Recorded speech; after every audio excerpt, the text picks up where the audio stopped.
Hi, Arthur. Long time no see. Hi Liz, it's been a while. How are you?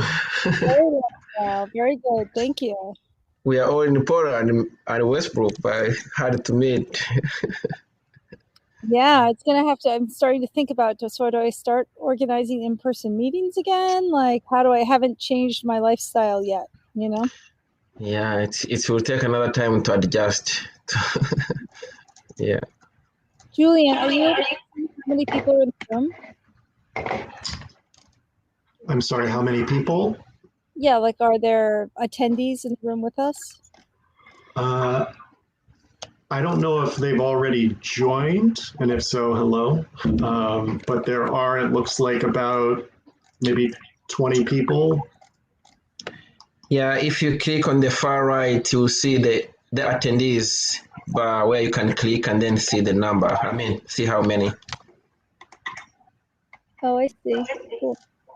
I don't know if these are attendees or invitees. Got it. Yeah. Right. And well, if people are here, welcome. We are trying to make sure that we can get all the speakers in the room here, just some technical difficulties. So thank you for your patience.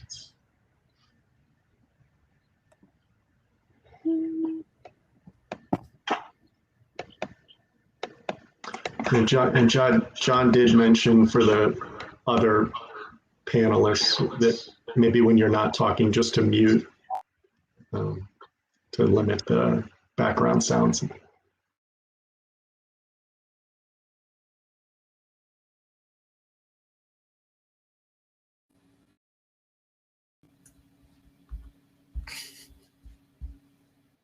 Hey, hi, Craig.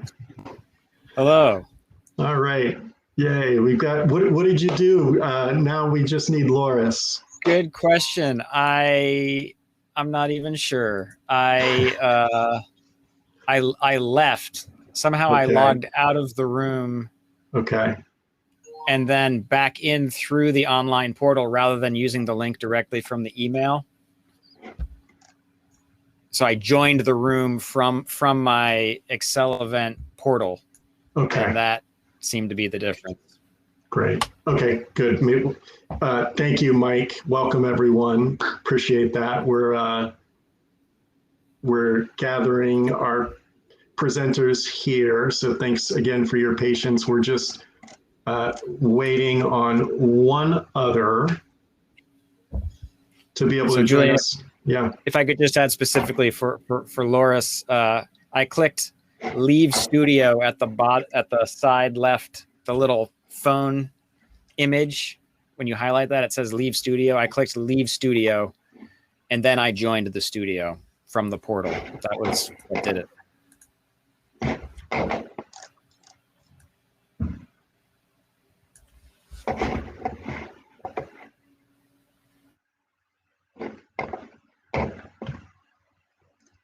So if everybody's willing just to give us another minute or two. I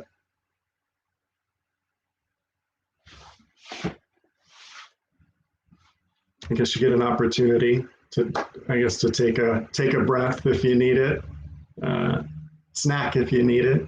There's a lot of great sessions going on today, a lot of great sessions yesterday.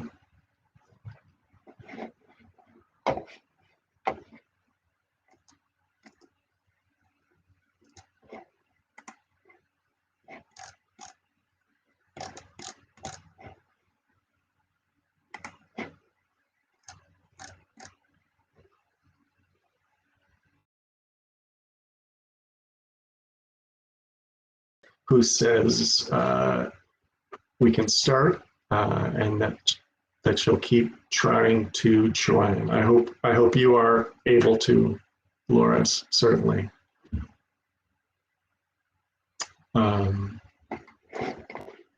Okay. Well, welcome everyone. Thanks again for your patience as we get started. Hey, Jonah. So welcome. Yeah, this is a panel that we put together titled Shifting Power with Cooperative Housing. We're really excited to be presenting today on this model connected to this conference. And I think there's some great parallels here between the work in cooperative housing and also the work of philanthropy. And we'll try to tease some of those out today. We have a really fantastic group of people that have been willing to take the time to share what they're doing today. I guess we'll start. My name is Julian Rowand. I am with the Cooperative Development Institute. I am a cooperative development organizer. I work primarily in housing. I will also shortly here introduce the other panelists with us today, and I also will invite them to to share a little bit about themselves when it's appropriate, but do feel free to share in the chat if you're here in attendance, just maybe a little bit about yourself. If there's something that you're interested in particular of getting out of today, feel free to share that as well in the chat. But it'd be great to be able to see who's here. Always a little awkward. I'm a person that I love people in space groups where we can connect. So feel free to use the chat. Any sort of feedback appreciated. We will have a little time at the end for questions and answers. So if you got a question, we'll get to that towards the end. So let's see. Again, we've got a panel of cooperative development housing leaders, and I will mark that the real leaders are members who are in the co-ops, and they are not fully represented here, but I just wanted to mark too, those are really the leaders. Before we really get into it, I also wanted to mark, I'm currently in what's now called Freedom, Maine, but which is Wabanaki land. I will share my screen here. Let me give this a try. Yeah, I just wanted to mark that this is Wabanaki land, Wabanaki territory. It's not lost on me that we are talking about housing, which is wrapped up in real estate markets. So we are in this also complicit in the theft of land that has occurred. And so it's important, I think, to really be mindful of that as we talk about housing, as we talk about land and land value. And we will try to also keep that in mind as we're speaking about this. But I did want to mark and to acknowledge the origins of this land and to acknowledge the people who have inhabited this land for thousands of years. So wanted to mark that at the outset. Wanted just to say a brief word about who we have with us today, people in this space that I feel very honored to be able to work with and learn from. Today we have Craig Saddlemeyer. Craig is the cooperative development organizer for the Raise Up Housing Cooperative, Maine's oldest urban cooperative, affordable housing organization. Craig got involved in the issue of housing in 2004 when neighborhood residents were protesting an urban renewal plan titled the Heritage Initiative, and he has lived in the Tree Street neighborhood of Lewiston ever since. So welcome, Craig. And we'll be hearing from all of our presenters here shortly. We're also lucky enough today to have Liz Trice, and Liz is with the Maine Cooperative Development Partners, which consists of Brian Ng, Liz, and Matthew Peters. The partners collectively provide a large range of experience in legal, financial, residential, and commercial real estate development, community engagement, sustainable building, urban planning, and business development and management. All three partners live in Portland and are passionate in making their communities better places for all residents.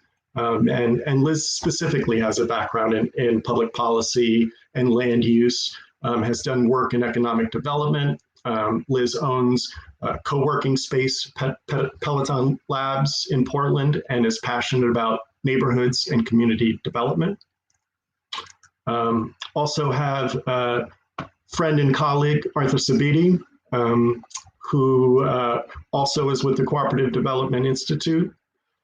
He works in cooperative business services, also cooperative food systems, and together we work in housing. Arthur has worked both for public and private agencies in Rwanda and the United Nations Capital Development Fund, where he worked as a financial inclusion technical advisor, supporting over 416 financial cooperatives to develop their structure, including governance, bylaws, membership, product design, management, and business planning services. And finally, we have Loris Lawrence, and I really hope that Loris is able to join us in this. Loris joined the staff of the Sewell Foundation in 2015. As community partner for the Lewiston Auburn focus area, Loris is working closely with community leaders to help shape Sewell's Healthy People, Healthy Places work in Lewiston Auburn. She is also Foundation's Equity Learning Coordinator, helping to deepen equity throughout Sewell's programs and operations. In addition to her work at Sewell, Loris serves on the grants committee of the Maine Health Access Foundation and is vice chair of the board of Maine Initiatives. So thank you to all the panelists who have been willing to present today. I guess I wanted to also just note I use pronouns she, he, him, his. Sorry, I didn't offer that at the beginning. So for today, the plan is I'm going to give just a little bit of context on cooperative housing, just to set the stage and highlight one or two things that I think might be particular framing for today's conversation that might be helpful. And then I'm going to turn it over to Craig, and then Liz, Arthur, and then finally Loris, if Loris is able to join us, just to talk about their work as well. And like I said, again, I'm hoping to end with a little bit of Q&A if we have time. And feel free to chime in the chat if there's things that resonate with you, questions that come up. It'll be good to keep those in mind as we go. So a little context for today, or actually just maybe an initial prompt for everybody here, just a moment of reflection. Let me see if I can share my screen here again. Just a moment of reflection. If you care to share very briefly in the chat, but really just to hold this for yourself as we're talking today, just to reflect on what's a positive experience that you've had around housing. And also what's one negative experience you've had around housing. And I start with this because housing is very central to our survival, sustainability. I like to hold the housing first approach, in that if there is stable housing, makes so many other things possible. And I ask these reflections too with an ear towards, or an eye towards, the history of housing in this country. Briefly, a little bit of context around housing and the importance of housing, and specifically housing as it relates to racial equity and racial justice. Many of you are probably familiar with the history in this country of redlining, but I think it's in an important place to start And if that is something that's new for you, I would invite you to learn about the history of redlining. But up until the late 60s, essentially FHA loans, Fair Housing Act, basically the federal support for housing predominantly, and I think it's 98% of those loans went to white families. Okay. Racial segregation in housing was prevalent through the 60s, which was one of the major reasons for urban uprisings in the 60s. And I mark that too, because I think that's a moment where this country at the time had to come to terms with the fact that of racial segregation in housing. And the approach to that, okay, and the mindset that was taken at the time, and I bring this up because I think this is something for us to keep in mind in this room here. The approach at the time, or the thinking, was that housing generally, the problem with housing is that Blacks have been excluded from the same sorts of mechanisms that were available to whites, okay? And then if it's framed in that way, the solution was inclusion. Okay, and I mark that to say that aspiration to inclusion actually has created then some of the issues that we have today. Okay, and part of the work that I personally draw from that I think is really important in this is Keeanga Yamada Taylor's work. Specifically a book called Race for Profit, in which she marks the shift from exclusion to predatory inclusion. And I mark that because homeownership is held out as something that is desirable. It's equated with citizenship. When it was offered in the late 60s, those opportunities for Blacks predominantly were in inner cities that had been disinvested. The housing stock there also not in great condition. So I guess I mark that to offer this reflection, I guess, that cooperative housing offers an alternative to that dynamic. This is, I think, maybe the last point, and then I'll turn it over to Craig. Is that cooperative housing offers a challenge to that setup, essentially, for Black and for marginalized families, which is shared ownership. And let me see if I can shared ownership, democratic governance, so participation from all members, risk is shared. One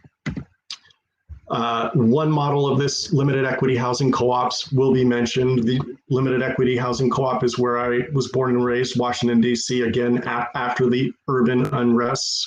I grew up at a housing co-op founded in the late 70s, still in existence today. I think, I guess other things I would say about co-ops specific to Maine is that housing co-op developments can be integrated with economic development in a myriad of ways here. And again, we will share these slides with everybody. Housing co-ops for Maine, I think it fills a gap between affordable rental and market rate housing. Okay, it integrates with community land trusts, deed restricted, so it's permanently affordable. What else would I want to say? Yeah, security and stability for communities. So much more I would want to say about that, but I will pause. Yeah. I guess with that, I want to turn it over to my colleagues and just to share a little bit about their work, the amazing work that's going on here in Maine, and no better place to start than really with somebody I think that's doing incredible work, and with a group that's doing incredible work in the state. So, Craig, I will turn it over to you here, and just give me a signal when you would like me to change slides. Sure thing. Thank you, Julian. Thank you for having me. Hi, everyone. My name's Craig Saddlemeyer. Pronouns are he and him, the Cooperative Development Organizer for the Raise Op. And Julian, I appreciate setting some of the historical context for housing and home ownership.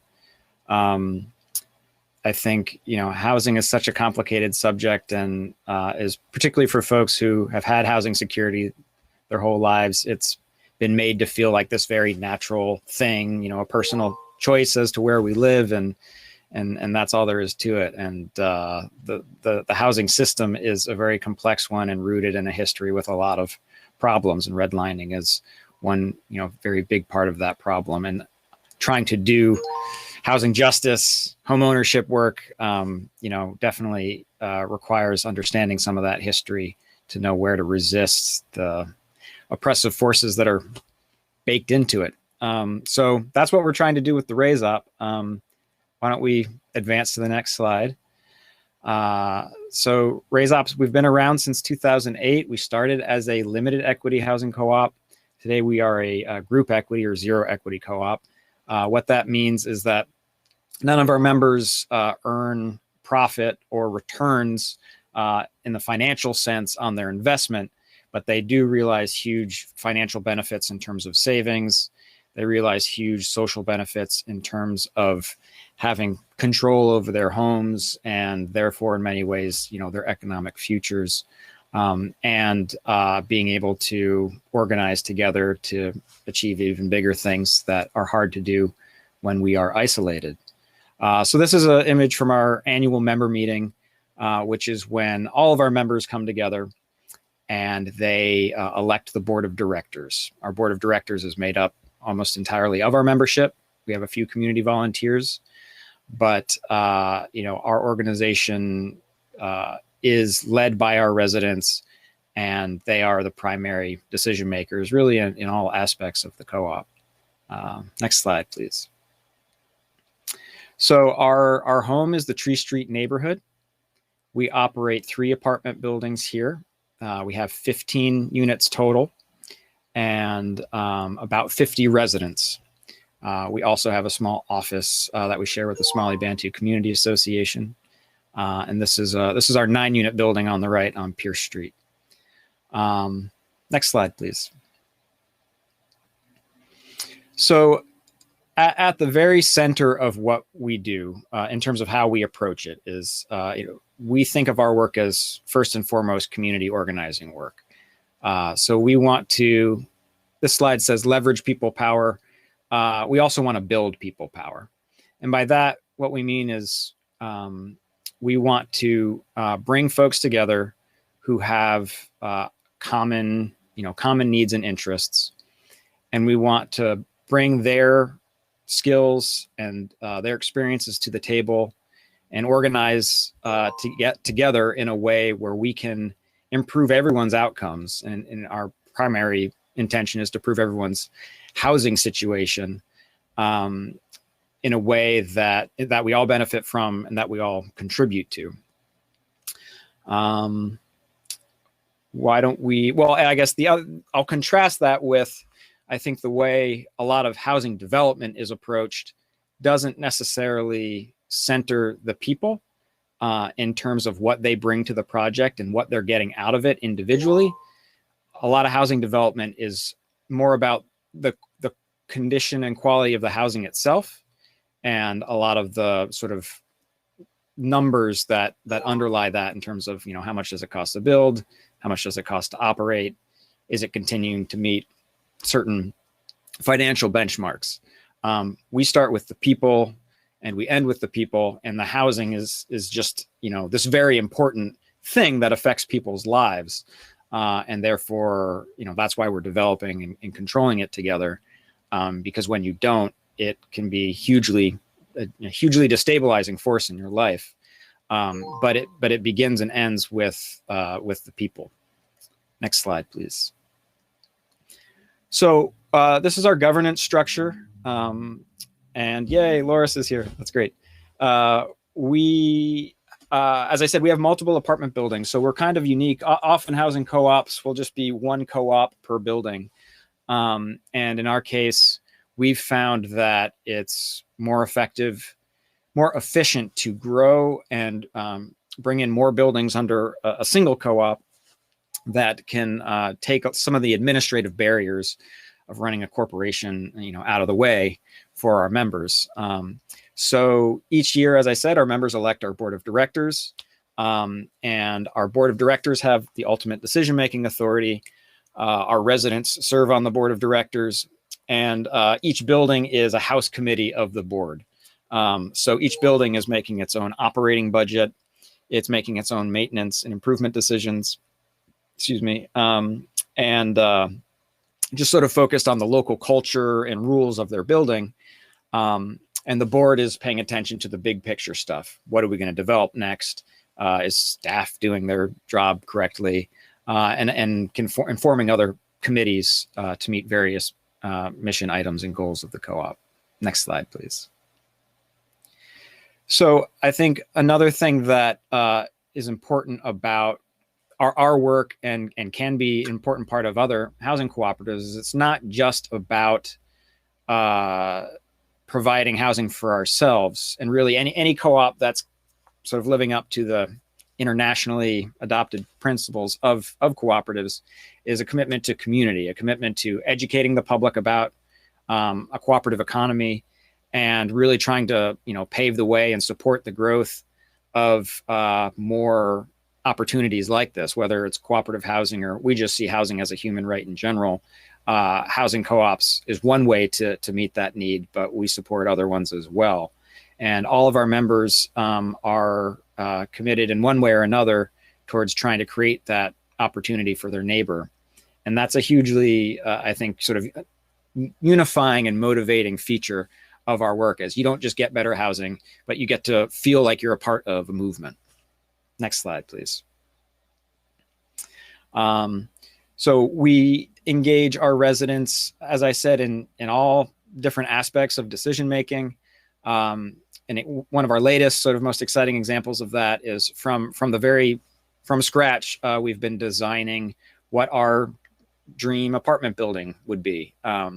We live in old 100-year-old triple-decker buildings that we've renovated, but we said if we could, start over and build something that was really green and just didn't have some of the design flaws that the old buildings do, and if we could, what would that look like? So these are images of some of the workshops we did with our members going through that practice together.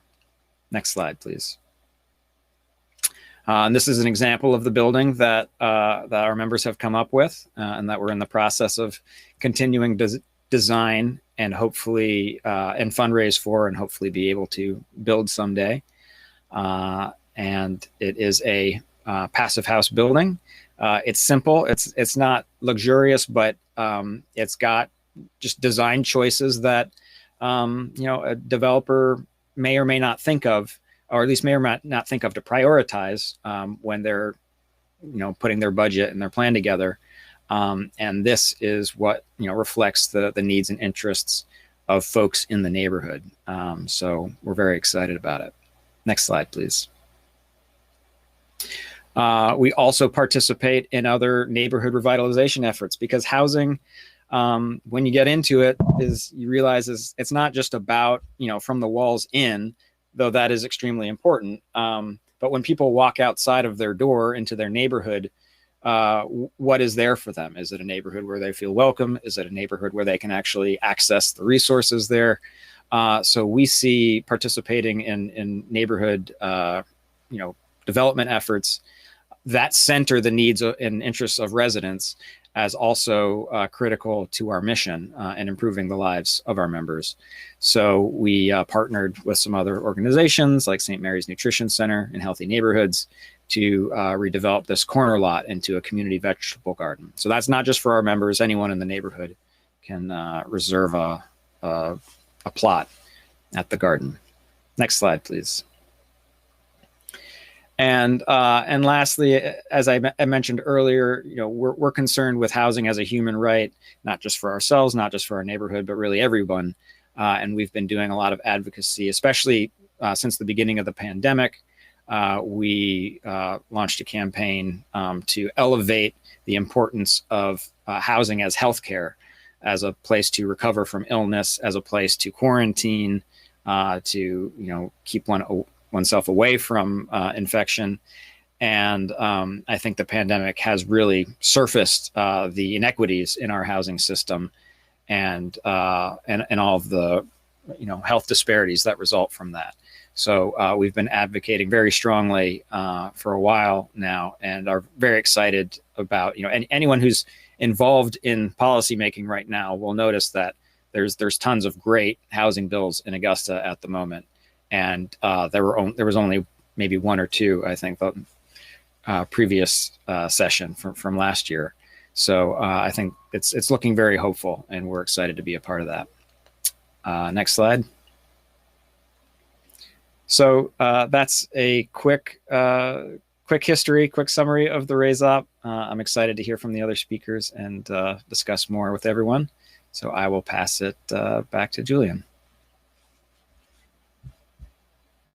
Thank you so much, Craig.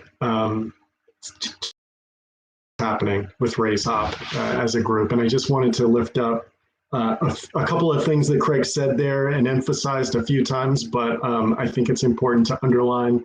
And this is what I grew up to with the mantra of housing as a human right, not as investment. And again, I think affordable cooperative housing fills that gap where the government has receded and has relinquished its obligation and its ambiguous obligation right now. I think it's trying to figure that out. But affordable cooperative housing, I think, like philanthropy, is coming in to fill that gap for basic human needs. Could certainly go on about that, but thank you so much, Craig. Want to turn it over to Liz Trice to talk about the exciting work that's going on in Portland right now.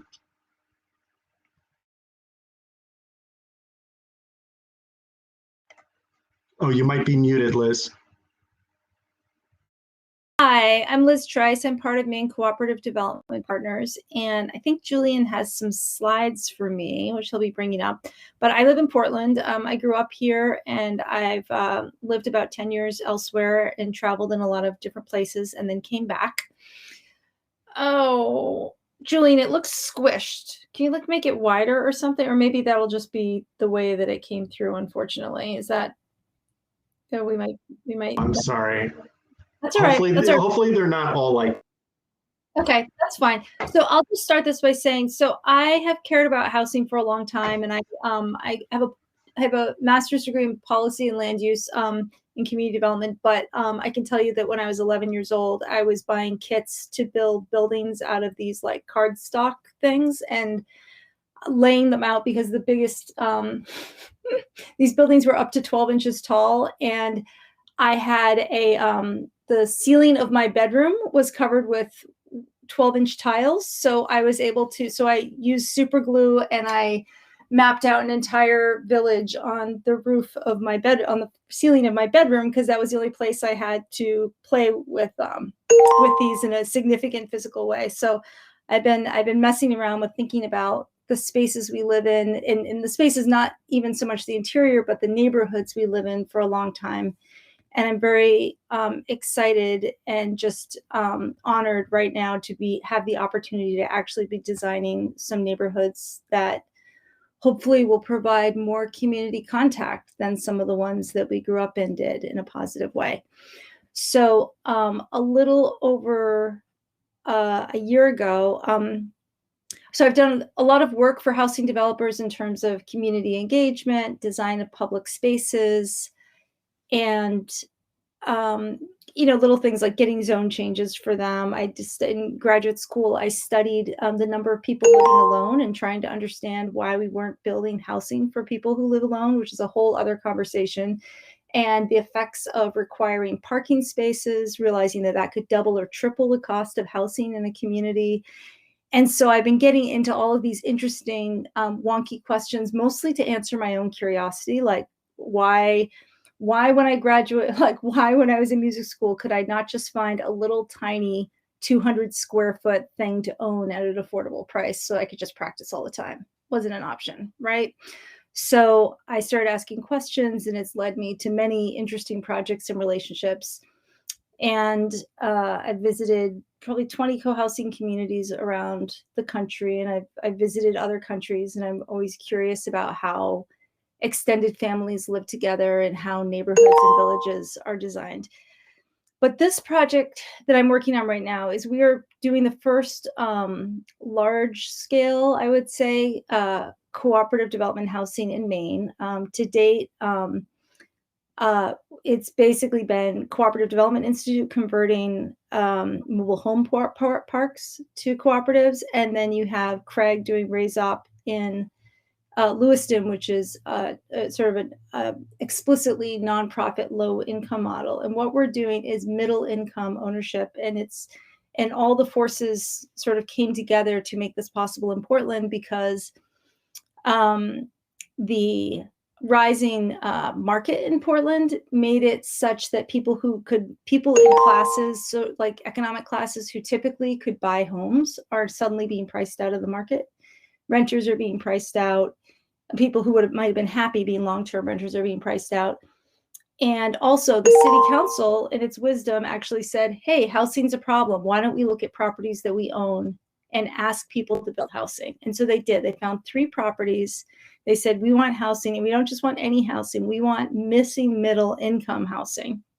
So what they said is that means housing for individuals and families, households that make between 60% of the area median income and 120% of the area median income. So low-income housing tax credit, like the Avestas of the world, generally are providing housing for people who make 60% of the area median income and below, and that's heavily subsidized. And then people who make over 100% are usually just fine. But in that middle, it can be really challenging, especially if you want to stay close to your community or your job. So the city put out 3 pieces of property. We put in proposals for 2 and we won 2. So this was like a huge vote of confidence from the city. It took them a long time to decide. And we are thrilled to be working together, and we've got a great team pulled together. So I've been focusing mostly on design and community engagement. Brian has been focusing on finding financing and sort of larger partnerships. And Matt had worked for Avesta for 10 years as a developing projects, so he's extremely experienced with that. Okay, Julie, now we can go to the next slide. Thank you. And please put any questions in the chat, and we'll figure out how to answer them after, I think. So the values that we're bringing, this is what's so exciting for me. I've wanted to directly develop housing for a while, but I struggled because I knew I wanted to do it at a neighborhood scale, and I knew I wanted to have these values of green space, transit orientation, walkability, and living in harmony, create spaces where people can live in harmony with both nature and their neighbors, and affordability. So we all are agreement on these values, and it's very exciting to be bringing that to the project next.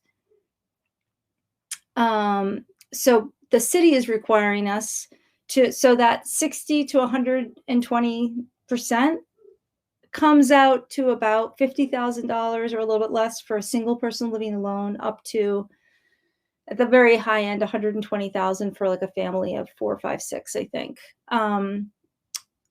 So, there's going to be a lot of households between like $80,000 to $100,000, $70,000 to $100,000, let's say, people who maybe 5 or 10 years ago would have been just buying a house in Portland, but now that's not available anymore. Walkable, transit oriented. And then we also have this great piece of conserving forest or connection to recreation, which I'll show you how that's playing out next. So this is just, I won't get too deep into this, but we really had to sort out, there's so many different sort of ownership types. And so this is on our website if you want to look at it later.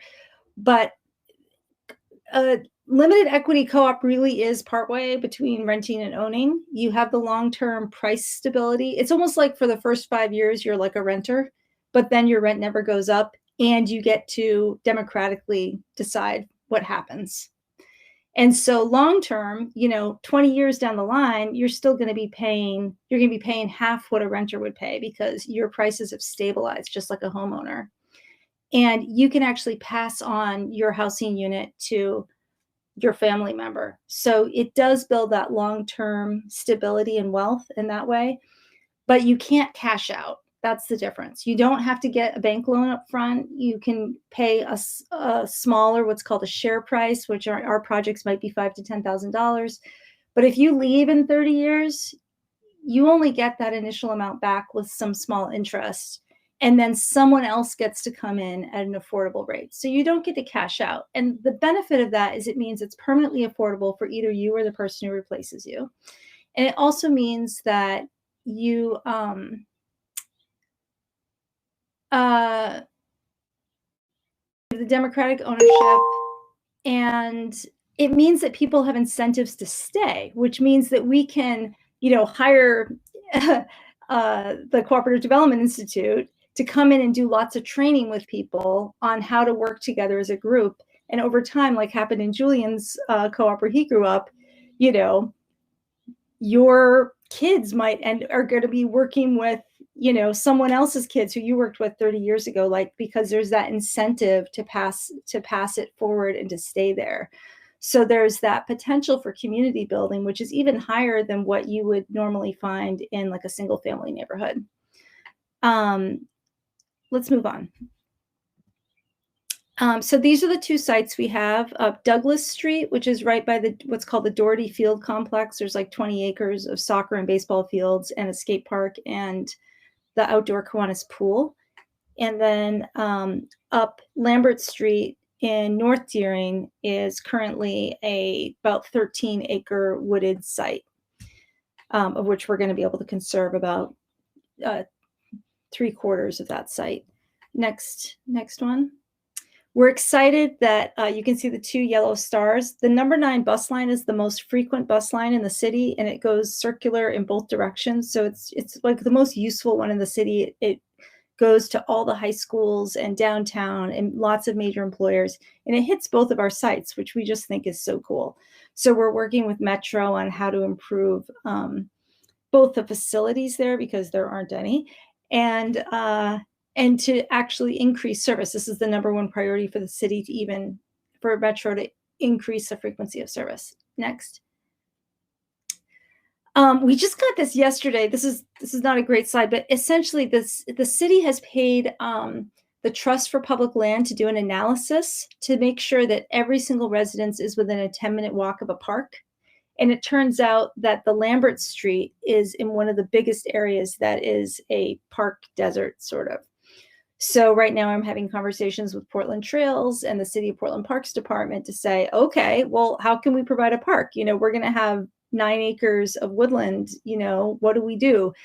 What's the definition of a park? Does it need to have a playground? Is it on our land? Is it an easement? What is it? So we're trying to figure that out. Next. And then we're also talking with Portland Trails. So the star is the North Deering location. And this is the trail network out there. And the red trails are off-road trails. And then green is kind of where you have to walk on the road to connect the trails. So we're excited we're going to be able to provide trail connections through the land so that you won't have to walk on the road to make those trail connections. Next. Okay, so we're just going to give some visuals. So Lambert Street, we have a vision of creating a new neighborhood center area that would have, where you could get a cup of coffee, or where maybe somebody has like a wood shop or an art studio. And then the road that goes through the community would be a super narrow pedestrian Wiener for lane. And then with spaces between and behind the buildings for community gardens, and outdoor eating and dining. So the basic idea is to give the townhouses would have their private backyards, but any building that's like a small apartment building with 8 to 10 units would have sort of all the amenities that you'd expect from in a suburban neighborhood in single family homes, but they'd be shared. So outdoor patio and dining area, and that might be shared by 8 families, that sort of thing. And these are very, very early concepts sketches from 6 months ago. We're just starting real design now. Next. So these are some of the neighborhood centers that we like. Deering Center is the lower left. Lower right is where Sia Cafe is on Ocean Street in South Portland. The upper left is an example of micro retail. It's called Black Box. It's 4 stores made out of containers. So that's kind of fun. And so, be not only within a few minutes walk of a park, but also within some neighborhood center type area. Next. These are some of the visuals that we've picked out that we like around the idea of the road going through the development not being a place with driveways and cars moving fast, but more a place where people would hang out.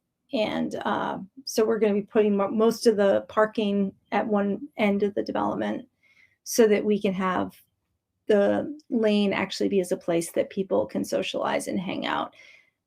Next. This is one concept sketch. I actually think the final is going to be much tighter, but this is this is the Lambert Street location. And so you can see the whole lower half, more than half of that block stays as wooded. So we'd be having trails through there. We've also applied to the city for the portion of land that is on the north side, so just above where the development is sketched out. Next. This is the Douglas Street location. This was an original sketch from a year ago, so this is May plan as well. In this case, the smallest buildings are intended to be townhomes, so like 3-bedroom, 2-bath townhomes. The middle-sized buildings would be what we're calling community condos, so 8 to 10 units probably, with like a shared guest room, an extra living room space that residents can rent out, social lobby space, and then shared outdoor dining and eating space. And that big building at the bottom is our partner on this project, which is the Zanton Company. So that would be a 70% affordable rentals, LIHTC, at 30% market rate apartments. Next. And this is a rendering of Douglas. So I think the next slide is just my picture. And Julian, how am I doing on time? Because I'd love to talk about the financing and risk related to development. Do I have time for a few minutes on that? Yeah, a couple of minutes, yeah. So what I'd like to say is, so sort of about the getting things away from being, getting towards the human rights and getting away. So one of the things, so typically when people build housing, they're either building rental housing and then they're holding it as a long-term asset, and they're going to make money off that, for many, many years. And maybe it gets paid off in 20 or 30 years, and then they're going to have it forever. The other thing is you can build condos. And so then, you have to sell it at the market rate, depending on what it costs you to build it. And then also what you think you can get for it, market rate, right? But there's risk in housing development. And the risk looks like this. Like you have to commit to do the project before you can nail down sometimes all of your construction costs, or before you can nail down your interest rate. And so, you might have to spend $1 million in your architecture and your permitting before you start building. And so then if your interest rate goes up or construction, there's risks there that then at the end of the day can eliminate any profit that you might have. And when I say profit, it's also meaning like, we work for 4 years for free with the hope that that the project is going to make some money at the end. So as we're doing this, because we're selling to the co-op at the end of the day, and because we're income restricted by state law and by the city agreements that we're signing to build on city land, it means that we have to work on mitigating risk. So we're exploring innovative partnerships to say, okay, can we partner with the materials supplier? Can we figure out how to work with modular builders to reduce the time it takes us to build or reduce the cost? And I think what's interesting about this is I think a lot more people would want to build housing if they knew they could do it without the risk of losing hundreds of thousands of dollars, because most people can't afford that risk. So I've been working with like Carol Wilbur at Build Maine, where her consulting company Principal works on helping towns figure out how to remove barriers to build housing so that smaller people can come in and say, oh, I'm going to build a 4-unit building, and not have a situation where the zoning is confusing and then they've already spent the money on the housing and already spent on the plans, and then some bureaucratic hurdle gets thrown up in their ways that makes them end up losing all the money they invested. So there's like an interesting, what do I want to say? There's like hostility that sometimes ends up developing between housing advocates and housing developers. But I really think we need to work together to figure out how to say, yes, we want housing, and we'll help remove these barriers such that, you can work, you can get guaranteed interest rate, and that you're going to be allowed to build the thing before you pay for the design. So that, because if you knew that, you were going to make, let's say you were going to make $50,000 on 3 separate projects, but on 1 out of 4 projects, you might lose $200,000. Like, you would say, I have to make more on each of those projects. And and then banks require that. They say, we know this is risky business, so we're not going to fund you unless you show a much larger profit. So I just think it's been really interesting for me to learn about how all this stuff works. And I would love to talk to other people who want to figure out how to kind of work together to make it so that more people can develop housing of all types. So I'm pretty excited about that right now, and happy to take questions on that. Thanks. Great. Thank you so much, Liz. And again, we will hopefully have a little bit of time for Q&A at the end, but also I would encourage you to reach out to Liz and Brian and Matt. Just an exciting opportunity. I think a couple of things that Liz said there, around risk. I think it's important to be aware of the ways in which, risk has been held out there or made synonymous with affordable housing in inner city, right? So it ends up being more expensive to finance these projects, and you have to be more creative. And all of this is happening too, again, where we don't have a robust social housing program in this country. And I do think that similar to philanthropy, and what I've heard from philanthropy is, eventually sometime in the future, we hope that philanthropy doesn't exist because the social problems that we're trying to intervene on have been intervened on, right? So at some point in the future, we hope that there is robust social housing. And in the meantime, we have to come up with innovative ways to produce affordable housing. So really excited about the work that you're doing, Liz, with Brian and Matt, and really happy that we're a part of it at CDI. Thank you. So thank you. I want to turn next to my dear colleague, Arthur Sabiti, and then we'll finish with Loris and take some questions. But I just want to mention, Arthur and I work at CDI. Again, I work with 10 manufactured housing communities across the state who are cooperatively owned and run by the members. So that's really exciting work that we're doing across the state around affordable housing. But Arthur's been working more in the Portland and Westbrook area to develop housing and housing groups. And so I invited Arthur to come to speak too, in terms of his knowledge and general interest of the community in cooperative housing. So thank you so much, Arthur.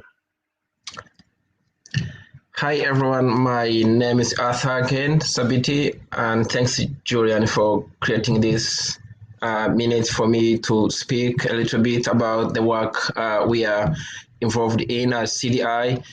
but also for me to share my thoughts and what I have seen as a person and as a community member.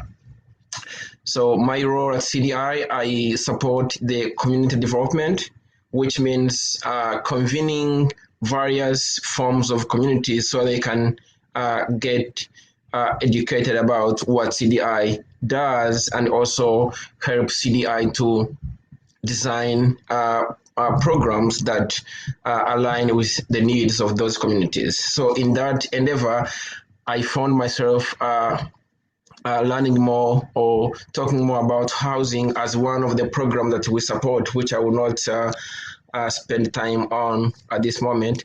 But I will just talk about the housing. I encountered housing as a source of pressure to everyone, and that's what I put in the chat.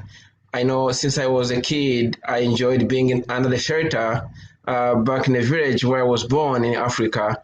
I was so excited to be having where to sleep, and my parents were taking care of that shelter, that house.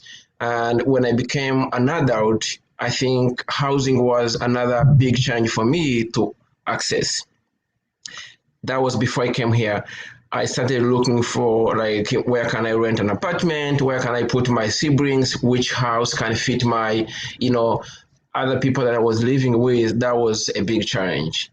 Coming here, I did realize that it was still same challenge or even more of a challenge because the space is limited. It's more expensive here than there, very costly, and also the communication was a barrier. Knowing the culture was a bit of a challenge to know the rules, and the trust was a big eliminating factor because you have to have been a tenant somewhere for you to attract a trust from the landlord. So as an investor, he doesn't want to rent someone who he doesn't know how that person will take care of his property. So that's a common sense. So I went through those all challenges until I was a little bit settled to be able to have a place where I can live. Back, the communities that CDI is working with, we have a big number of people who are new Americans, who we call new Mainers, okay? Those people who come to States for like the last 10 years, 5 years, or even 15 years, who are still learning about how things should go and how. So when you go into those communities particularly, there is a number of barriers which cooperative housing model can only address. Number one is affordability. The cost of housing is exorbitantly high to be afforded by a mother and a father who are also taking care of 3-4 kids in this community. But when you work as a cooperative, there are many ways that you can afford that cost because in my opinion, the housing industry is an investor-driven market. So every investor will always have to put in a profit margin, okay? So there's always cost of capital. There's always a reason why someone leaves his home to go start working on the property. And that reason is confined into money. And that money is put on the shoulder of the end users. Who are the end users? They are the tenants. Who are the tenants? They are the poor people. And, there are those ones who I'm also talking about the immigrants and new Mainers. So when you work as a cooperative, my suggestion is that you can eliminate that profit margin, which the investor would always want to, take. Number two, in most cases, with all respect, investors will be mindful about not losing money, okay? They want to see enterprises growing in numbers. It's part of the, school work we all learned in school. So we all, a dollar for a dollar. It's different when you own a property for your own needs. When you build a house, the first thing you want to see is whether that house fits your family size, whether that family is in a location which will help your kids to go to school, whether that house is in a location which is close to the market where you buy food for your children or for your family. And then, in addition, you want to see money flowing in, okay? Because everyone wants to see some, numbers coming in. As a cooperative, which I've become a strong advocate for, I think we think that can be addressed. So I know we have limited time, but in Portland and Westbrook and some other suburbs of surrounding cities of Portland, we have been putting together a number of members, family, heads of families who came to us and say, can you help us to form a cooperative so we can afford housing in this state? We have two groups now. One is emerging, another one is like apt to be incorporated. There are still many barriers. I want to highlight that the biggest barrier in terms of supporting those groups is access to capital, because the system is built in a way that innovations are being limited. We are not thinking otherwise. So the underwriters will look at things the way they looked at things in 1970s, 1980s, 1990s, and things have changed. Needs have changed. In my opinion, the money providers, the banks, and all other private lenders, they are so reluctant to put their money in a cooperative because the underwriting process of a group is nowhere. There's no system. There's no tool to use to underwrite a group. And that's one of the biggest challenges that these groups might face as we convene them. I would be happy to learn and to see our efforts together, accepting to bring in innovations and putting some funds together to unlock those kind of barriers. Our main end result, we believe in educating members, creating education across the community so they know their rights, so they know where their powers rise and where their strengths lies. Thank you. Fantastic. Thank you so much, Arthur. Yeah, I think Arthur brings up one of the most central things I think to really keep in mind in this conversation, which are barriers. Barriers to capital for these alternative forms of housing, and it takes a constellation of efforts. I'm so grateful to have Loris with us today from the Soul Foundation because they are a partner that has seen that need and been able to step in to make it happen. So I will just say, if we don't have time for Q&A at the end, apologies, and please reach out to us. But Loris, I want to make sure that you have the time that you need. So thank you so much for joining us. Well, thank you so much. And my apologies to everybody for all the little bings that were going back and forth to try to get me out of cyberspace. I'm really not high maintenance, but when it comes to technology, I'm really anyway. Happy to be with you. Happy so much to hear your stories, and good to see several of you, most of you I know, and to meet some of you virtually. And just to share for a few minutes some of the work that Soul Foundation has been supporting in Lewiston and Auburn, especially around the housing work, especially around housing cooperatives. And several of you have touched on themes that are really important to that work. And so I want to kind of highlight that we have been shaping Lewiston and Auburn as one of our focus areas in our Healthy People, Healthy Places program. And the shifts that we're making in that program are really trying to put our values into practice in ways that resonate very strongly, I think, with the housing cooperative movement, with co-ops in general.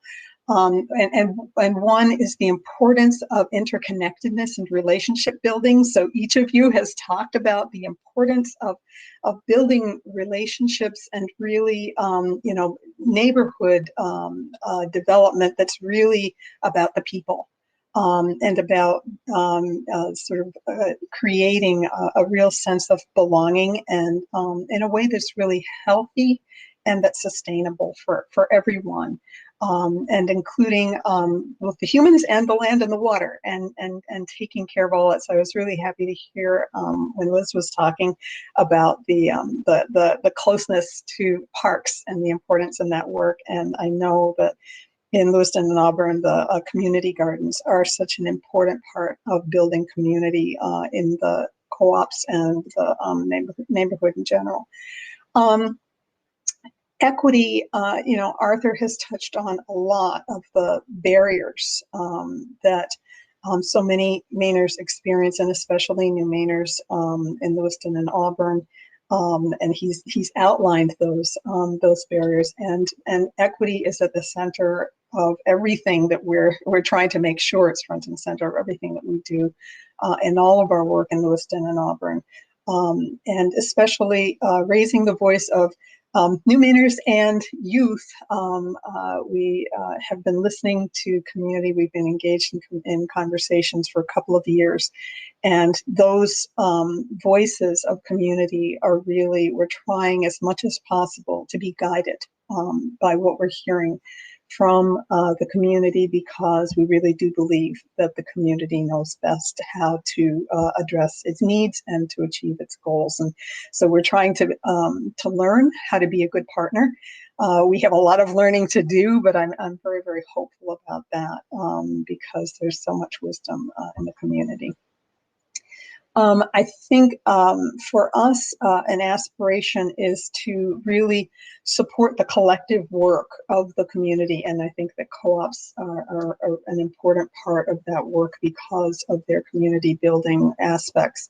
That a lot of philanthropy, I think, drives this, how can we get the grant kind of mentality. And what we're trying to do is listen and say, how can we work together to support the work to move forward? And so what we've been hearing is naming 5 areas where Sewell should focus its work over the next. We have at least a commitment of 5 years in Lewiston and Auburn, and this is the first one. And those 5 areas are equitable municipal systems, workforce access and economic development, sustainable economic development, community health and wellness, housing that's affordable and that's healthy housing, and food systems, robust food system.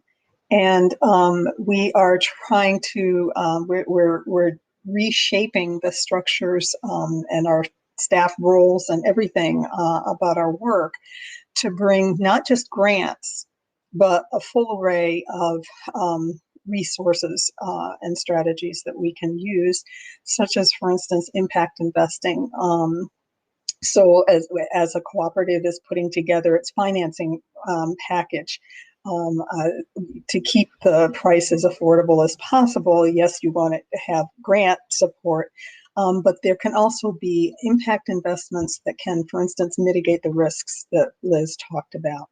And to help to support the cooperative. We're exploring ways to increase capacity building. So the idea about educating not just the community but the neighborhood around the importance of the stability and the harmonious living together that I heard earlier is an important part of that. Communications, I think shifting the narrative so that the pressure that supports those barriers that Arthur talked about can really be removed. And what can we do as a foundation to support strategic communications that will help to change people's mindsets? So it's not just about resources, it's not just about programs and policies, but how can we change mindsets so that people can be more accepting of new models of housing? And one other piece is the influence that we can use as a funder, both to bring in other funders to support this work and to work with policymakers, with other partners in the community to really support the collective work. So I'm very, very excited about the cooperative movement and about the potential and the opportunities that it provides for the work in Lewiston and Auburn. I think that housing co-ops they support both of our goals in our housing priority area, which is to increase the availability of healthy and affordable housing, and to bring a new housing model. It's not new, but it is. It's not new because Julian grew up with it, but it's a new concept for an awful lot of people, and so I'm really excited for the work. Raise Up, I'll say one more thing. Raise Up has been such an important partner for us, and we continue to learn so much from them and the work that they're doing, and it's just a real privilege and a joy to work with this group. So thank you so much. I will stop there, and we do have a couple of minutes anyway to get questions and answers. Yes, thank you, Loris. And I'm going to I apologize, I should have had up your slide here, but I think this does speak though to, what is at its core in terms of the cooperative housing movement in general, right? Is thinking collectively, creating community, being able to identify where the energy is focused, but also where the gaps are. And I think you spoke to it so well, Loris, in terms of just, it's not a new model, but we need a whole systems change around this and new mindsets, given the history of racial segregation around housing, we need something new. And I think the work that you're doing in Lewiston Auburn, in general, because housing is one piece of a larger constellation of things that need to be addressed. The work that you've done with Raise Up and with CDI makes that shift possible. So thank you so much. Yeah. We just have a minute or two if somebody has a burning question or comment. I would welcome you to put it into the chat, and maybe while people are mulling that over, I just wanted to mention, just in terms of other people that and groups that I feel like are doing amazing work. I mean, I just want to give credit to Jonah Furtig-Berg, who I believe is on the call. And Jonah is somebody who really pulled me into the work that was happening in Portland. And so definitely want to acknowledge Jonah. Also, Maine People's Alliance, Rachel Ackhoff, too, in some of the early conversations happening in Portland. Yeah, they're and more than anything, I think the members too, like I said before, are the people that every day are doing this work to build community around housing. So we're almost out of time there. Well, maybe I'll just a round of appreciations for Craig, for Liz, for Arthur, for Loris, for joining us today. And I would encourage everybody to reach out to our panelists to talk more about this. I wanted to thank Sarah for all of her work in organizing the conference and behind the scenes, and also John for all of his assistance with this panel today. Yeah, I hope this is an opportunity for people to really think about ways to engage with this much needed housing movement in Maine. So yeah, thank you all for joining us today. Thank you.